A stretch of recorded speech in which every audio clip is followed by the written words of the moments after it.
We are writing the liturgies often of the church of today, and that's certainly not to discount the fact that the church still has great prayer books and great liturgy, but recognising that in a lot of contemporary churches these liturgies aren't read, and so the songs of today literally become the confession of the church, and with that becomes a great responsibility as well. And I think as songwriters we are ever aware of that responsibility. And so we have a process by which all our lyrics get checked to make sure that we're singing truth. And also then the potential to write a song like this, I believe, where John Dixon, who is a very well-respected and well-educated man within the church and abroad in Australia, he wrote to us on Twitter at the start of the year. Who knew Twitter could be so useful?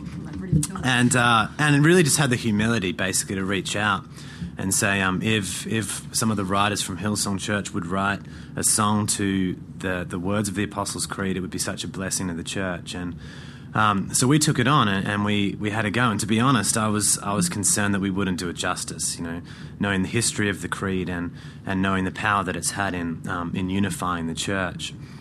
And so we set out to write the song, and we spent a long time kind of crafting the music, obviously, but really kind of honing the lyric. And then we went for breakfast with John, and he was gracious enough to give us his time. And I still remember sitting there across the table from him. He had headphones in with the song, the lyrics in front of him, and I was just watching every expression of his face, just waiting to see if it was disgust or... and again, he was just incredibly gracious, and... and he loved it, and he was actually quite moved. He was like, you guys thank you so much, and but then was also, honest enough to go, look, if these couple of things, if you'd think about changing these, it would really help, which we took away and kind of reworked again. And just throughout the process, just been really committed to making sure that what we ended up offering was something that would do what we set out to do, and that is crossing geographical, denominational divides and giving the church an expression that would potentially unify it,